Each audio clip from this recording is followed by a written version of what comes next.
I did say I was going to chib him. And I did. Hello and welcome to this Wednesday's movie news. It is Wednesday, John. I'm just checking with you. It is Wednesday. It is. My days are all over the place. It's the season here. to be jolly, Stephen. Well, it will be when I finish work tomorrow, John. And yes. Same for yourself. Yes. But because surprise, this isn't our jobs. No. We wish it was, but it's not. Welcome My job along is to bring presents to everybody. I'm Santa. Ho, ho, ho. To the show. This is how we all start these things, believe it or not. Thanks you for joining us here on YouTube. I don't know, John. I've got a Captain America hat there and I'm wearing this. What's wrong with me? And of course our Twitch stream if you're joining us there as well. But we're going to... I'm Stephen John McLaughlin, by the way. This is John Twitch. Christopher Walsh. Please. Let's not be all formal about it. So, John, you can guess from our thumbnail and obviously the title of this episode, it's Deadpool 3 gives X-23 actress hope for MCU return. We'll talk about if it's grasping at straws or not, John, in a little moment, but I'm going to read this little... And I'm going to move the OBS over to the other window so it doesn't get captured. Good luck with that. Speaking to Looper via comicbook.com, Keen says that Deadpool 3 news made her 100% hopeful for a surprise return as X-23. The now 15-year-old says she suspected Disney wouldn't do any more R-rated movies, but now that Deadpool 3 has the green light, she sees things differently. Keen adds that it opens the studio up to other R-rated movies, giving her hope of reprising the role that made her famous. This is her thoughts here. She said, I'm 100% hopeful. I'm trying not to get my hopes up high in case it doesn't happen, but I really do hope it does because I love playing Laura. She holds a very special place in my heart and she's an incredible character. And to be fair, the whole Deadpool 3 situation really made me happy because obviously when Disney bought Fox, I suspected they weren't going to be doing any more R-rated films, but then greenlighting Deadpool is a great sign for other R-rated movies. John, you covered the R-rated sort of announcement a few weeks ago, maybe last week it was. So it does, it opens the doors, it opens the possibilities. Do you see this happening? That's a simple question I'm asking you. Stephen, I see some R-rated content coming to Disney in a short while because obviously they merged with Fox, a historic studio who were more prone to R-rated content, more prone to darker content than what Disney usually cater to. Disney are usually a company that likes to tick all the demographic possibilities. They like to do a sort of Pixar, have the octogenarians and the little 8-year-olds coming into the same theatre to enjoy their content. Are a little bit scared of R-rated content, but I feel like they've had their arms twisted with this one. Of course, they've always had the Searchlight Pictures sort of subsidiary company where they can put out the darker, little bit more serious thematic movies, the likes of Jojo Rabbit and things like that. They can siphon it through that company and say it's nothing to do with us, it's Searchlight Pictures, we don't have to really promote this movie. But now I think that they're realising, with Kevin Feige as a head figure between Marvel and just the Disney machine in general, they're realising that with Deadpool you can't have a watered down version of Ryan Reynolds met with a mouth. He has to be swearing, he has to be all action, sort of cussing every 20 seconds. So they've realised with this avenue that they really have to continue down this R-rated route. They can't water it down, as I says, and that does, it opens the potential for the likes of a Dafne Keen to come back in a darker, grittier X-Men movie. Do you think, just touching on Deadpool there, do you remember last year Deadpool Disney released a version of Deadpool 2? I can't remember what it's called. Once Upon a Deadpool, or whatever it was. I didn't watch it, I says it was Do you terrible. think that was a test to sort of see the reaction and obviously the response? Could be, it could have been a test, Stephen, but I think there's not enough appeal there. There's not enough. It's a film that's already been watched as well, to be fair, so it's very People hard want Ryan Reynolds swearing every 20 seconds. They want the sort of innuendo. They want that side to that character. You take that away, it's lost something palpable. You can't do it. So it has to continue on in the R-rated route, Deadpool. And it opens up the door for darker comic book superhero content. And I wouldn't be adverse to seeing Dafne Keen coming back. I thought she was a standout in X-23. In Logan, I should say, as X-23. Alongside the likes of Hugh Jackman and obviously Patrick Stewart playing a dementia sufferer. And that was an amazing performance. As someone who has been closely affected by grandparents and great uncles having dementia, I can tell you that guy was stupendous. I'm still blown away he didn't get a nomination for an Oscar because it was that good a performance. So you had that, two brilliant actors, and then for her to come in a sense, steal the show from them for large parts of the movie, that shows you how good she was, how mature the performance was. She was only young, maybe like 12-year-old or something at that point. She's now 15, 16. She's older. The character is older, I think, in the comics anyway. So there's that scope. She's still young enough.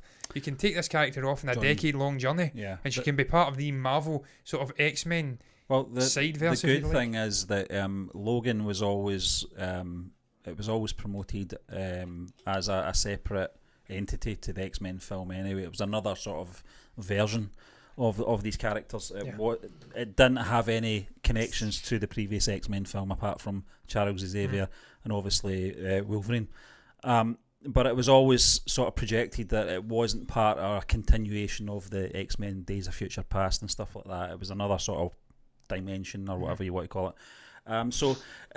That's another darker. And it's another way of getting around it as well, John, for the sort of quotes we've been hearing over the last couple of years from the likes of Kevin Feige, etc. Bob Chapek, Bob Iger. So you say Bob Geldof.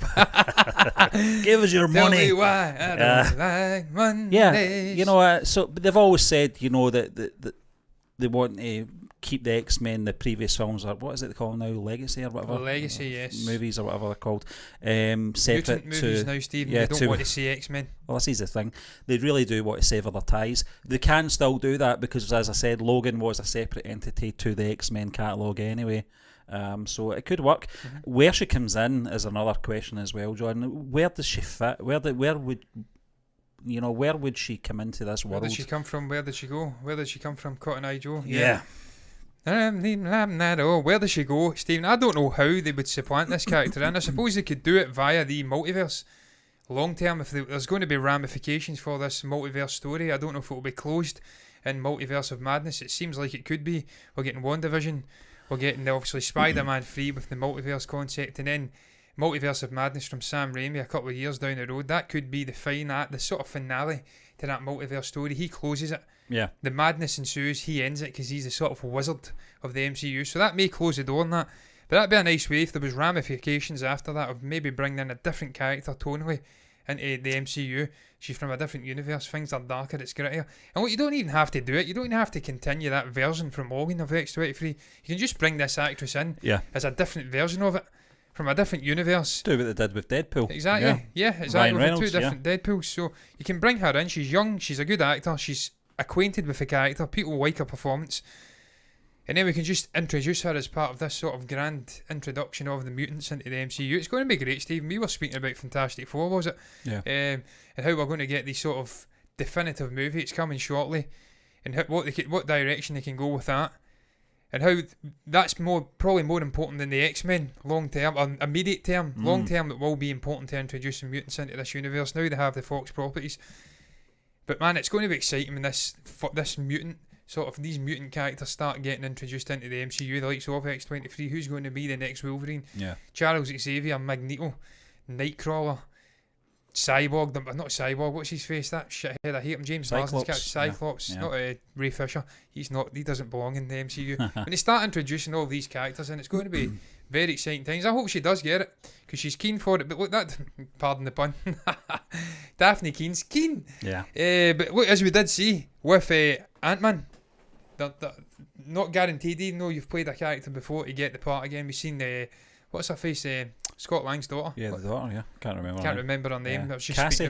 Cassie Lang. Yeah. Just because an actor's come in and played it and done okay doesn't mean that she's guaranteed the role in a different version. They may just go off and recast it completely because it is Kevin John, Feige. I read that article in regards to the actress, the original actress that played Cassie Lang, the older version that is in Endgame. She was very gracious in her response to finding out the news. She's very disappointed, but at the same time she hopes slightly the person coming in does a good job, and hopefully this will keep the doors open for any possible MCU returns and different That's why roles. I said slightly deluded. That ain't going to happen. It's not going to happen, sadly. It's what's his face? Scott Adkins, the choreographer, sort of stuntman. But I think that's his name anyway. Something like that. He does a lot of B action movies. I'm pretty sure it's Adkins. I'll search him up in a moment. He says he regretted playing one of the villains alongside Mads Mikkelsen in Doctor Strange because it closed the door on the potential Well, role in the future. He was deluded too, because he Yeah. was never getting another role. He's no Frank Grillo. Scott Adkins, let's search him up. That's Scott Adkins, yeah. Scott Adkins, yeah. Yeah. He's okay. Yeah, he's a decent action hero, He's a yeah. cool guy. But we're going to move on, John, anyway. We'll watch this space with Dafne Keen. Hopefully, fingers crossed, something comes from that, because I liked her character. I liked her portrayal of the character as well. It's But even 3 years ago, man. We Yeah, were can't speaking believe about it, it, yeah. Logan. Yeah. How quickly time passes. yep, I remember sitting in that cinema, John, and with my wife, and she was in tears at the very end. Obviously, it was Tragic. the end of Hugh Jackman's Wolverine. But we're going to move on, John, to our And his next steroid cycle. topic. He went to Dwayne yeah. Johnson for advice on how to bodybuild. Testosterone. Yeah, well, we'll move on from that, allegedly. The You Justice look at League. it, Stephen. Come on, they're all at it. The Justice League needs Shazam more than Superman. This is according to this is a report coming in from Screen Rant. Despite Superman being a more iconic DC hero, Shazam could actually benefit the DCEU far more as a member of the Justice League in later installments. It's as if they're planting seeds to bring us more bad news in regards to Superman here, John. But Really? It's a lengthy article, but what I'll just do is I'll just kind of capture the sort of essence of what they're trying to say in this article here, rather than read the whole thing out. And it's to say Shazam could serve a more important role in the DCEU. Justice League isn't a put down of Superman, as he will always strike a chord in the hearts of people who see him as the bastion of morality and heroism. However, there are two crucial issues with the DCEU Superman in terms of balancing out the team. Firstly, he suffers from the same issue Captain Marvel does in the MCU, in terms of being so powerful that any opposition has to be immensely overpowered to enable to feel like a legitimate threat, especially given how strong the team is without him being an extra powerhouse. Secondly, this version of Superman is less cheerful and optimistic than his comic counterpart, and while there's nothing wrong with making a film hero differ from the original form, this does complicate the team because he isn't the heroic Captain America-esque figure that tends to bring the team together. Shazam, meanwhile, could potentially prevent both of these problems, as well as bring the team together in some unexpected ways. Now, going forward, John, before I let you in, if they are considering making any more Justice League films, they are going to have to try and water down that sort of tone going forward with all the other characters that are in the Justice League for that to work. Shazam, I get what they're saying here, John. I do agree with it to an extent, but Shazam at this point is too quirky. He's compared to the other characters. I get that Henry Cavill's Superman is a bit more dark and broody than even Batman. That's saying something in The Dark Knight. But this would have to be long term. It would have to be Shazam maturing in his next film that he's going to be in, and also a bit more lightheartedness from the likes of Wonder Woman. Not so much Aquaman. He's got a kind of humour about him anyway, but the other characters as well. The Flash, I think, is already there. I think the Flash and Shazam would work as a good team up. But I think there's a long way to go before we're even considering that. But do you agree with this article, John? Stephen, I agree with the general gist, what the point they're making. That Superman is so overpowered that in a sense it's very hard to find a villain, an antagonist befitting of his skill set. It's very difficult to compete with a guy who can fly, who can use laser eyes, who can breathe outside in space. How do you beat a guy like that? He's almost immortal on Earth unless you have kryptonite at your disposal. And I don't think have we ever seen the use of kryptonite in Zack Snyder's verse? I think Batfleck had it, didn't he? Batman. Did he not have some element or something? I can't remember, John. But you think back. It's been a you while. made a good point there. It seems to be the only thing we can go back to every time, and it gets a bit boring, you know. Well, and on that note, I can understand what they're getting at. It's difficult to make this guy the sort of leading man in the Justice League if he's almost omnipotent, unbeatable. Because even the Steppenwolf, a Darkseid, all these big momentous characters, it's very difficult to go against a Superman and beat him. So I can understand what they're saying. Maybe supplanting him with Shazam. He's a more but even then he's very powerful as well. This guy can fly. He can do nearly everything that Superman can do in the comics, second probably only to Superman in terms of powers. So he's almost like a Superman light, and he's got the comedic edge. So I can understand what they're saying. In terms of a filmmaking side of things, he's a better character maybe than the dark brooding Henry Cavill Superman, because he can do the comedic side. He can bring a different sort of comedic levity to the movie. He can lighten the tone whilst being one of the main figures and being an important figure. That he's not a gimp. He can actually do things that are powerful and not be a lackey. He can actually lend an important hand to the team. So Yeah. they can utilise him. And Stephen, look, it doesn't always have to be a sort of comedic gimp. Yes, I'm going to keep using that word because I like it. It conjures up memories of Pulp Fiction. With also that scene, the gimp getting punched, knocked out with Bruce Willis's character, whose name completely eludes me at the moment. The actual character name doesn't matter. Butch. Yeah, Butch something. I can't remember his second. Well, when he knocks it reminds me of Gimp, so I'm just going to keep using it because it conjures up good memories. One of my favourite scenes in that entire movie. When the woman gets shot after the hit and run as well. That was a standout moment, her screaming. I'm quite sick and twisted that way. But I digress. Back to the actual topic. I'm going off and doing Billy Connolly-esque tangents. It's not good because I've not got the wit, the comedic brilliance and the actual memory to come back and do it. So let's get right back into what I was saying. Shazam doesn't always have to be a gimp in terms of comedic levity, in terms of being a goofy, quirky character. I think we'll see this character mature. I think we'll see the tone getting darker. Maybe not too dark, but it will get more serious than the first movie. It'll still have that comedic element. But when Black Adam and Dwayne Johnson come into the party, he's going to have to movies grow up, ahead, he's going to have to grow up because this is a real villain. This is one of his sort of his arch rivals, his nemesis. So he'll have to grow up, and then maybe that's the point where you introduce him into a Justice League when he's a little bit more level-headed. He's used to being a superhero. I'm being harsh on it because, Stephen, this is the first movie this young guy gets to play a superhero. It's almost like Tom Holland in Homecoming. That's right, yeah. He's coming to terms with this power, the responsibility, the training wheels and the suit and stuff like that, learning the job of being a superhero. So it's going to change. It's going to change as things go on, and they could use him. But look, final thing I'll say, I always want to see Superman in these movies. Superman's drastically underused in these movies. He's drastically underused in the DCEU. We've had one Superman movie in the last 7-8 years. We need more Henry Cavill superhero. But you can understand why they did what they did with Superman in the Justice League film. After reading this article, it kind of explains the sort of vision they had for the Justice League being. Well, they killed him, Stephen. Well, yeah, he was out the movie for half the movie. That's the best way of taking someone out of a team is killing them. Yeah, exactly. As you see with moving them off to an island and making him a hermit like Luke Skywalker. Well, I was going to say that, John. I think sometimes when writers and directors or slash writer-director comes in, sometimes when they take on a franchise, a character is far too big to handle. In the case of like Luke Skywalker, J.J. Abrams did not want to deal with that character, so they made his character the plot sort of device, and then they dropped the ball. Yeah, and they didn't go anywhere with it. I hope they don't do that with Shazam. I hope they don't do that with Henry Cavill's Superman. I want to see a Man of Steel too. That's, to be honest with you, that's where I think Superman thrives on his own. Did you see Henry Stephen the other day?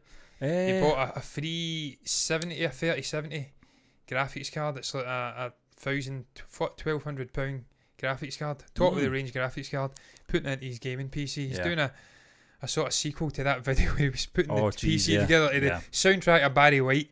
I just love this guy, honestly. There's something about him. He's just brilliant, man. Yeah, he's got good He's my kind of guy. He's just superb, man. So I want to see this guy continuing on as Superman, as Clark Kent, because he's great, man. He's not had enough. He's not had a fair shot at it, and we need to see this guy. He could rival. How many years now since Man of Steel?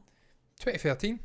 Ridiculous. 7 years, I think. Absolutely ridiculous. 7 years. And up to ball. This guy's been in his prime physically. Yeah, they're waiting for the momentum to build up on probably their largest property, out with Batman. But what can you do? Look what they've done with Wonder Woman, Steve. Yeah, but we'll look at what they did with Thor, John, because that's going to be our next topic we're talking about. And when I say them, I don't mean obviously DCEU. I'm talking about the change in tone of the character.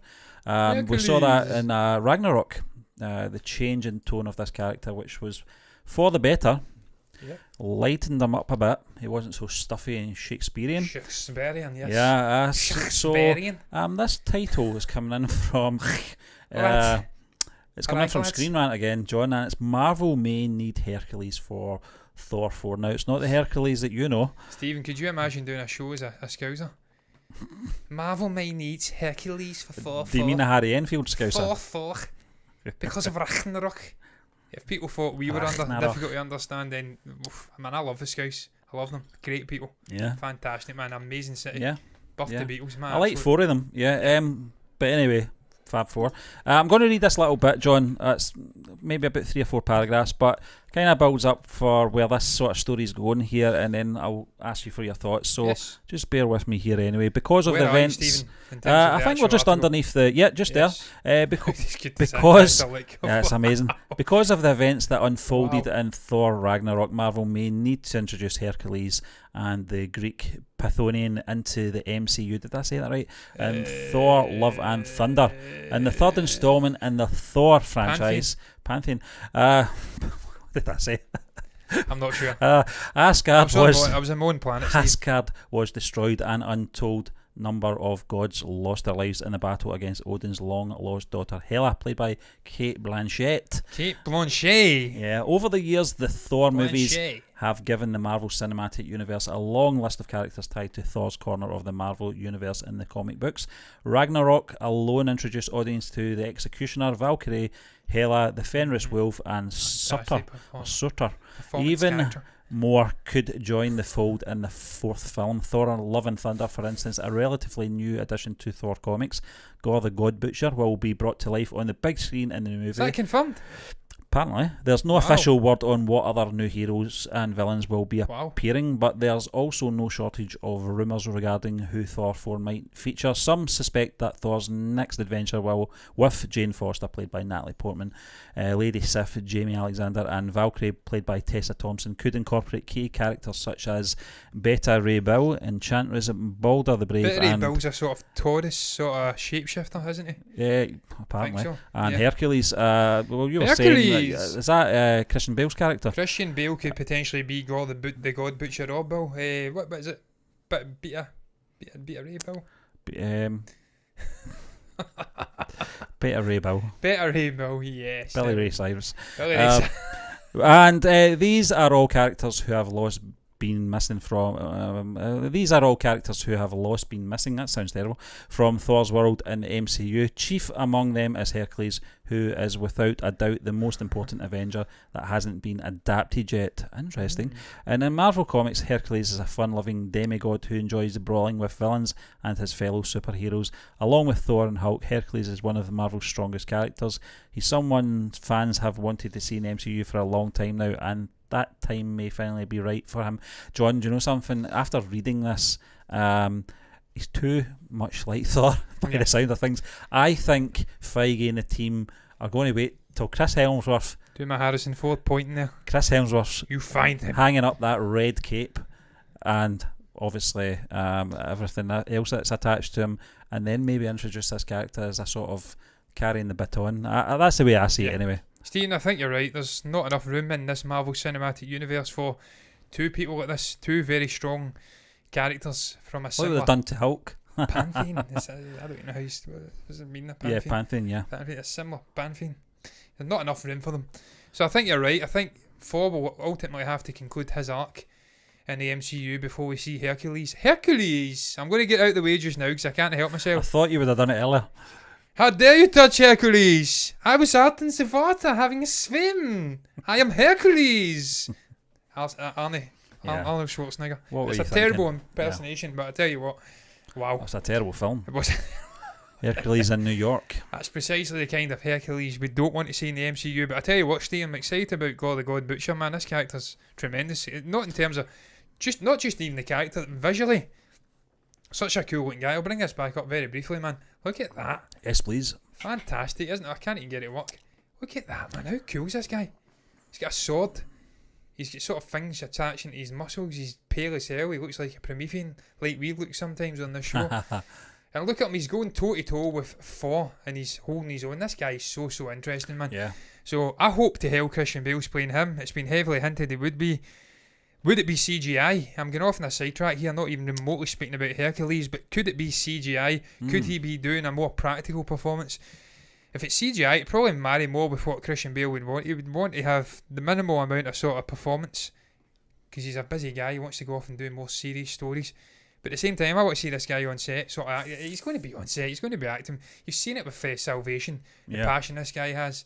The DP walking in front of him during the take with wheels, and I'm absolutely destroying him. He became a meme, or a meme, whatever you want to call it, after that. But I agreed with him, man. It was like John Lennon during Imagine. You do not interrupt an artist when he's performing. It's bad manners, man. Changing tape reels, yeah. Yeah, and director of photography, the cinematographer, should know better. He's the guy that's supposed to be capturing the magic of a Christian Bale performance. Get out of there, you shithead, man. So I hope Christian's playing him, man. And that just takes me off on a sort of tangent again. Christian Bale, man, playing a villain in the MCU. Jesus Christ. Doesn't get any better than that, does it?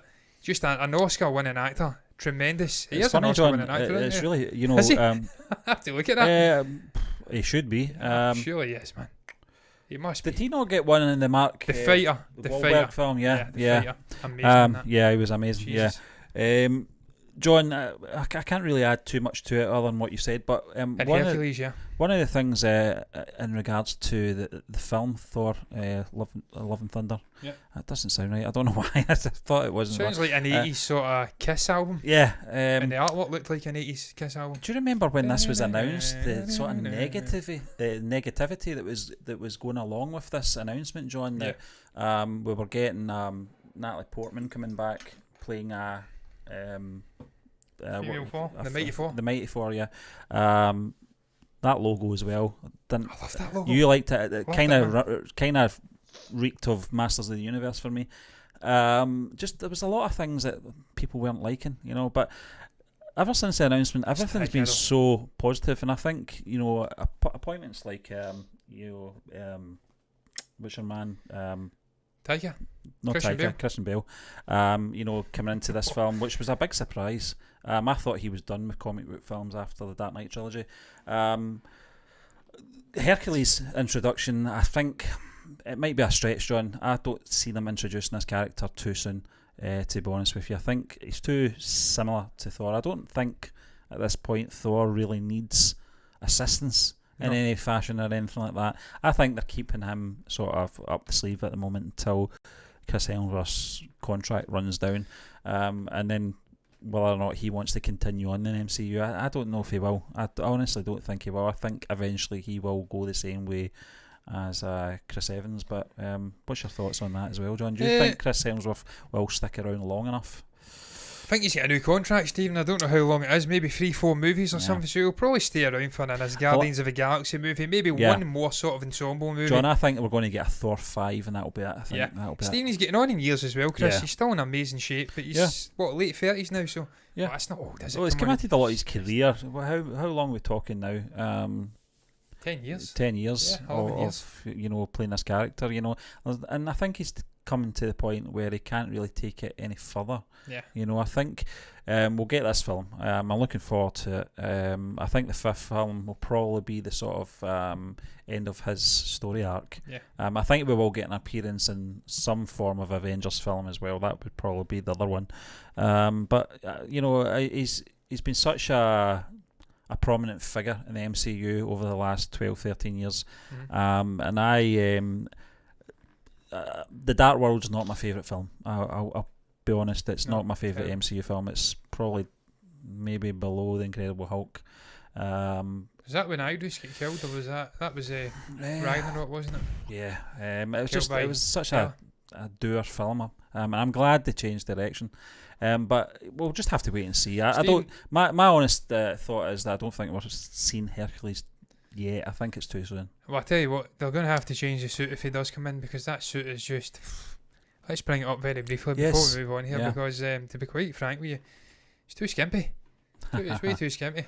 It's concerningly skimpy. So no, we're going to have to change the suit. But a lot of people would like that, John. I think. Yeah, it depends on who they cast. I could see Channing Tatum playing a kind of role like that. Yeah, absolutely. If you can't get Gambit off the ground, then maybe come in and play Hercules. There you go. Yeah, but there could be an outcry as well. I mean, horses for courses and all that. Let's make Hercules female. Well, as long as they don't dress them like that. Bring in because Gina that would be. Oh, jeez, it's got the build. Yeah, but John, we will. She's bigger than me, man. She's solid, absolutely solid. Is she not a WWE wrestler? She was once a UFC. Yeah. Oh, right. Ultimate. Oh, jeez, I wouldn't mess with her. Jeez, oh no. Destroy. She would snap me in two. Yeah. But we'll move on, John, to our next article from Screen Rant. I love her. Honestly, I do. I think she's great. She's really cool character, man. And Mandalorian. He's just got such presence on screen as well. But Marvel exec doubted James Gunn's use of Bradley Cooper in Guardians of the Galaxy. This is very interesting, John. Well, Yeah, I think when this film Didn't we was, all just doubt Guardians of the Galaxy? yeah, period? we did, and it was A talking raccoon you actually in a took tree. you took me along to the film, and I was kind of half-hearted about it. I just went, well, okay, I'll go. I've never laughed so much in a theatre in my life. Came out of it, so glad I saw the film. But we're going to talk about this article in a little moment, John. I'm going to just read a little bit from James Gunn, who mentioned this, I think, in a tweet. But you've got to remember hindsight on this as well. I can understand where this exec is coming from, actually. But Gunn recently revealed that one Marvel executive wasn't happy because Cooper's voice wasn't immediately recognisable. Gunn stated that the executive, who no longer works at Marvel Studios or Disney, questioned why they even bothered to cast Cooper since Rocket's voice didn't sound exactly like the actor's. Gunn said he argued that the recognition didn't matter and they hired him simply because he is a good actor. That's perfect, and on that's basically what it says. I hate when articles do this. They put it as part of their story, and then they show you a photograph of the exact same words in the tweet, the image. So I can't even read the tweet because I've just done it. But what's your thoughts on this, John? Because it's 6 years now since obviously Guardians of the Galaxy came out. Is it that long? 6 years? 2014, yeah. That's mental. Yeah. Both of us thoroughly enjoyed it. One of our favourite films at that point. I don't think the second one lived up to the first one. It was still a good film, but it just didn't have the same sort of... Well, I had Kurt Russell though. So that was good enough for me. Yeah, it just didn't have the same sort of memorable moments in it. I think it was those gold people that kind of threw me off. But I hated them. Yeah, so I think a lot of people... Draxman Steven outside the ship. Yeah. When it was landing. That's right. Dave Bautista. Oh, Jesus, brilliant. Yeah, honestly. Some of the faces that they were pulling as well when they were going amazing. through sort of high speed as well was hilarious. Yeah. Especially Rocket. But did it really matter, John? Do you think the exec had a point at that point in time prior to this film's release and its reception that why get somebody as recognisable as Bradley Cooper and when we're not even going to know it's Bradley Cooper? If he wasn't credited for this role, I would never have known in a million years this was Bradley Cooper. But James Gunn does say it doesn't really matter. He was hired because he is a good actor and he put on a great performance. So, well, Stephen, I understand. I'm conflicted on it because it shows ignorance. I can't even say the word ignorance. I'm in a chocolate coma just now. I ate the second half of that waffle I ate last night. Tonight, it was destroying my teeth, the ice cream, but it was so worth it. But I'm now in a sort of chocolate sugar coma. So I may slur some words. I'm not having a stroke. I'm not suffering from any illness. Not drunk. I'm not drunk. Not yet. I will be shortly though. My God, I will be. Champagne galore and lots of other drinks to be consumed over the course of the next 4 or 5 days. It's going to be tremendous. But look, it's showing ignorance on the sort of producer's side. Because he's saying, well, we could just bring anyone off the street to play this role. It doesn't matter. It's voice acting. Voice acting's not real acting. And we've already seen with the likes of Robin Williams and Mark Hamill and other famous faces over the years that it's a real art. Yeah. You can still imbue the performance with energy. For literally, in Robin Williams' case, Tom Hanks and Tim Allen in Toy Story, you can convey that performance and imbue it with a lot of energy just through your voice and the way you can manipulate your voice to make the character just pop. And that's what Bradley Cooper done. He gave us a really brilliant performance. I can't imagine anybody playing it now. I mean, he's talking about Bradley Cooper. What about Vin Diesel? I am Groot. I am Groot. Yeah. That's all he says in the entire movie. That's Vin Diesel. Why would we bring in Vin Diesel? Yeah. At least Bradley Cooper's speaking. He's putting an accent on. He's doing multiple dialogue scenes. I am Groot. I could have done that. I am Groot. Give me the money. Don't give it to Vin Diesel. But again, it's ignorance. People are still in that industry, still ignorant to the art form that is voice acting. Yeah.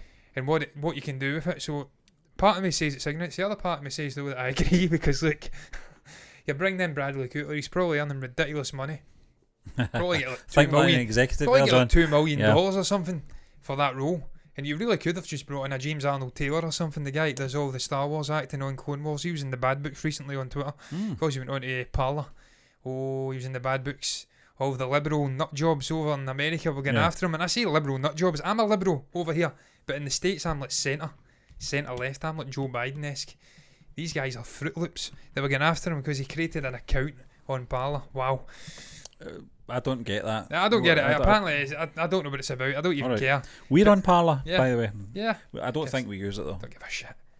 care, man. We just kind of It's a social media we kind of platform. steal the username just in case. Yeah, in things, case. Yeah. become successful. Point to make, though, Stephen. Yeah, exactly. James Arnold Taylor, he could have brought anybody in. So Yeah. I can see the producers' point. We could have brought in some other lesser actor, gave him a lesser wage, and it would have probably been a similar performance. But look, James Gunn's James Gunn. He demands respect. He demands so much respect in actual fact that he was put in charge of the whole cosmic side of Phase 4 and 5 before the tweet scandal. Now he's back, hopefully he's doing it again. So if he wanted Bradley Cooper in, he gets Bradley Cooper in, and that's it. And the producer will be happy about it. So I'm glad he won out in the end, and he didn't have to justify it. It didn't replace his acting, because it's a great performance, man. Yeah. He's an amazing actor. We've seen it. He's done a wide variety of different roles. This is probably the most zaniest of them all, but I keep getting back to Robin Williams and the likes of Aladdin. Yeah. Certain actors of that calibre, they can just do something zany and out the box because they're not on the actual screen. They can just put so much energy and do something different. So it's nice to see sort of bleeding the lines between the voice acting and the actual on-screen live action acting. You don't have to have specialised. I mean, what's the guy that does Batman? What's he called again? He's been doing it for years alongside Mark Hamill's Joker. Oh, geez, You don't yeah. have to have specialised people like now. that. You can bring in Hollywood A-listers to do voice acting, and it's absolutely fine. So in a sense, I'm getting off on a tangent, gibbering a load of shite, but conflicted. It's Kevin ignorant. Conroy. Kevin, I knew it was Kevin. I just couldn't get the second name. I'm conflicted. You can have ignorance from the producer at the sort of the brilliance of voice acting and what it takes, but then I can understand because it is a lot of money to pay out for a voice acting performance. So Horses I understand for courses, it, man. yeah. I understand it. Yeah. Again, John, I can only reiterate what you said, and I think Bradley Cooper should be commended for his performance as well. It is unrecognisable, but that's down to the guy's acting abilities, his range. And Rocket is one of the, thanks to Bradley Cooper, that character is memorable. He brings it larger than life. It's not a dull character's performance. I think a lot of his performance and his delivery is important in that film as well, especially the sort of interaction with Groot. And I think he has really got to double up and carry the Groot character's communications into the films by doing that thing that Han Solo had to do with Chewbacca, repeat his lines, And that's why it was so important to get a guy of that calibre in, because he's experienced, he's a steady hand, he knows what he's doing. That's why he's probably chose it. You're absolutely right, Stephen, and that's why Vin Diesel got the Groot role, because he's not that great an actor. No. It's like, what's your face? Greg James on Radio 1. Yeah. I never hear his show, but I always watch it on YouTube. Unpopular opinions come and give us your unpopular opinions. Something up to now you've been too scared to say that Vin Diesel's not that great an actor. No, he's not. not. Unpopular He's not. opinion. It's the right opinion. He's got his range and he's got his comfort zone and he should stay there. Yeah. But we'll move on. We'll move the on. It's Fast and Furious the franchise. motor car films, as I call them. Space now, Stephen. Sonic the Hedgehog 2 reportedly introduces Knuckles. According to a report, Sonic the Hedgehog 2 begins production in May, yay, and will include central video game characters franchise. Knuckles the Echidna. I don't know how to say that. I don't know what that is. It just looks like a red hedgehog to me. Echidna. Echidna. Echidna. I know who the character is, John, because you actually asked me where along in the game series did this character appear, and I said I think it was Sonic 3. And it was, and I'm just going to read this article here from Screen Rant.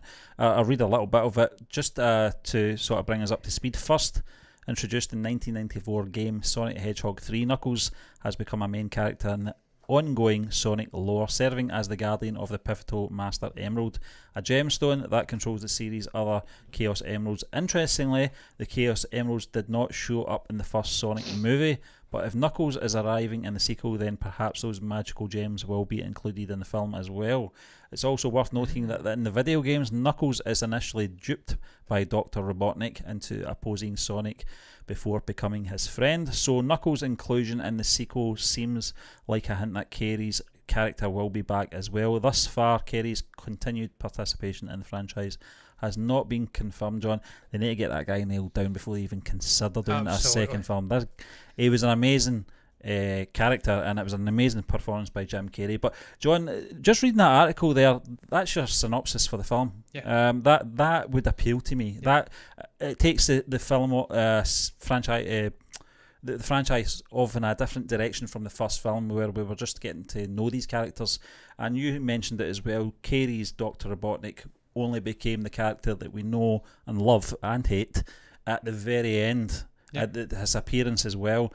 So it was always hinting that there was going to be a sequel. And unless they've already got Jim Carrey signed up in this, then I think they should go ahead with the production. If they're starting this early in the year to start production on this, I hope Jim Carrey's involved in this because he was the standout performance. He was a standout in the trailer. Yeah.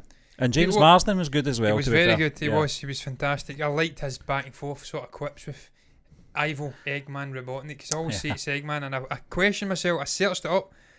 Definitely Dr. Ivo, Eggman, Robotnik. I don't know where the Eggman comes from. Maybe it's because he's got a head like an egg. I don't know. I can't talk. I've got a head like an egg as well. But look, Stephen, it is. You're right. That is on a cornflake. Yeah. Yep. Yes. That's Jim, isn't it? Yeah. That's what he sang. I Am the Walrus, and he sang it very, very well too. He's a tour de force, Jim. He can paint, he can act, he can sing, and we know he can dance as well. So this guy's got everything, and he's a locker. Yeah. What he's got in his locker is Dr. Ivo, Eggman, Robotnik. And that's why he has to come back, Stephen. It was a blast for the past. It was like Ace Ventura, Pet Detective era, Jim Carrey. Definitely. Very energetic, sort of hammed up performance, and it just worked, man. He was the perfect villain. And you're right, that is like the synopsis of the movie there. You've got the Master Emerald. It's a sort of powerful gem, relic of immeasurable power from the forgotten past. He dupes, whatever the way you say it. June, Blanchette, Sword, yeah, Schedule. Yeah. Schedule. Doesn't matter which way you pronounce it. We get there in the end. It goes full circle. It has 7 levels. That's another Beatles reference. When Mackie was out his nut on hash, and he gets some recurring. He thought he'd get the meaning to life. There's 7 levels. I think that's hell, Mackie. I think it's the wrong thing you're looking at. But look, I digress. Powerful Emerald. He could maybe dupe him into being the villain of the piece for Sonic. He sits back as a sort of sorcerer. Maybe, I don't know, Phantom Menace pulling the sort of puppet strings as the puppet master. And then we get to see him come in and just deliver an amazing performance. Again, it's a way of establishing a villainous character who turns heroic. And then you're expanding the franchise out again. You've got 2 characters now. You have the villain of the piece, Robotnik, always getting away or getting beaten and then coming back. It just works, and I really like Sonic the Hedgehog. It was a surprise because obviously the first shots of it was terrible, man. Visually, it was god awful. Well, John, I was going to mention that in this article. I'm on Screen Rant. I don't know if you are as well. I am indeed. The look of Knuckles actually. I don't know if they've just took inspiration from the Hedgehog, Sonic the Hedgehog. I think what they've done is they've just went into Photoshop, Stephen, and they've went to colour balance and selective colour, and they've just changed the colour from blue to red. It's very easily done, but I tell you what, it's nice. It's nice, John, and if it looks like that, then we're on to a winner. Rather than that first incarnation of Sonic. We don't want human teeth on a hedgehog. No. That's terrifying. That's nightmare fuel. So thankfully they listened to the detractors. The director, whose name I don't know, listened. He listened to the Twitter sort of mob mentality. We were talking about him not that long ago. He changed it. And the movie, I have to say, even without the changes, would have worked equally as well because it was a really good performance. Who played actually Sonic in this, Stephen? Who? Ben Schwartz, wasn't it? Ben Schwartz, yeah. And then obviously, as you did say, Marsden and Carey and all of the people. Jeff Fowler was the director, Fowler, yeah. Fair play to him. The guy took a chance. He went back. He reworked it at the cost of probably a great expense. And it paid off because it was a success box office wise. It was a really good movie. It's shown a sort of renaissance for video games as well, movie adaptations. And for Jim Carrey. Jim Carrey, yeah. So I want to see a sequel. I want to see this character being introduced. It's all very interesting. Not only that, it's authentic to the actual games as well. As you say, Sonic the Hedgehog 3. 94, I think he says it was out. I should have played it. I was well into my Sega stuff back then. Sega, not Sega. Sega. I was watching someone on Twitch, Stephen. They went back and played a compilation game from Sega, and it just went dum when it started up. It's disappointing, John, when you go back and play these emulations of the previous games. Well, he was playing. What's the little egg character? Dizzy. Dizzy, yeah. Played that. I'll tell you what, it was damn good, man. Yeah, damn good. Good strategy games, but not as good as we remember them to be. Sadly not. It's nostalgia driven, Stephen. If you've not had experience with it, it's bad letdown. But look, you're off in tangents about video games, computer games as we call them over here. We are not American. We're Scottish, and that's a shame. But look, I digress. I'm done, Stephen. It's a shame. It's a shame. It's a shame we're Scottish. It's a shame that I'm stuck in the west coast of Scotland with horrendous howling winds, rain, constant rain, constant overcast clouds, to the point where when you have a great sort of conjunction of super, I've mixed the two, Saturn and Jupiter, they are mixing, they come close together. Only seen once in a millennia. We can't see it because there's too much cloud, so it's a shithole of a country, really. Don't come here. Don't listen to the hype. It's all propaganda. We've got some mountains, shite mountains at that, some humming cows, lots of rain. Don't come here, guys. But I digress. I wish I was in America. That's what I'm really getting at here. Yes, midges. Oh, Jesus Christ. After 10 o'clock at night, a summer evening, you will be destroyed like you've never been destroyed before by these little blood-sucking shitheads. But what I digress. I'm round the show up. What is your don't know where I went with that. We went from Sonic the Hedgehog, Jim Carrey, to Scotland, midges, and humming cows. John, I think it's cows. worth mentioning what's happening on Friday, Christmas Day as well, what we're doing. Yes, but we've not mentioned it. Yeah, we're doing our top 10 breakdown of a breakdown of our top 10 favourite Christmas movies. No particular order, although the first couple are in particular order. Let's be honest, Home Alone 1 and 2, I'm giving that away. Yeah. But it should be a surprise to anybody. No. That's going to be happening. It's pre-recorded, but passing it off as a live show, but it's not. I let the cat out the bag about 2 minutes in anyway, but that's going to be happening. So look forward to that. If you're into Christmas movies and you want to hear our opinion on certain Christmas movies, we'll leave it shrouded in mystery apart from the first two. Watch it on Friday, you'll be happy, I'm promising you. Well, maybe happy, I don't know. But look, I digress, it's going to round it up. What is your thoughts on the topics we touched upon on tonight's show? What do you make about Dafne Keen? Do you want to see her coming back to the MCU as X-23? Do you want to see a darker R-rated version of the X-Men sort of side universe within this cinematic interconnected goodness? Is that something you want to see? You don't want to see? You can comment below. What do you make about the whole Shazam Superman conundrum in the Justice League? Do you think Superman should be in? Shazam's should be in? There's too many S's in there. Action Jackson.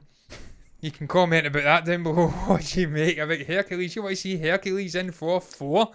I am Hercules, as in Zavata. What do you make about the Disney exec hating on Bradley Cooper being Rocket Raccoon, and finally Sonic the Hedgehog potentially introducing Knuckles? If you've got anything to say, you can comment below. Let us know what your thoughts are down below in the comments section. You can also like the video if you've enjoyed it and subscribe to the channel if you want to see more content like this. And if you do, that's precisely what you'll get. You get more content, guys. But look, I'm going to bid you farewell with a short, sweet bye-bye. See ya. See ya. See ya.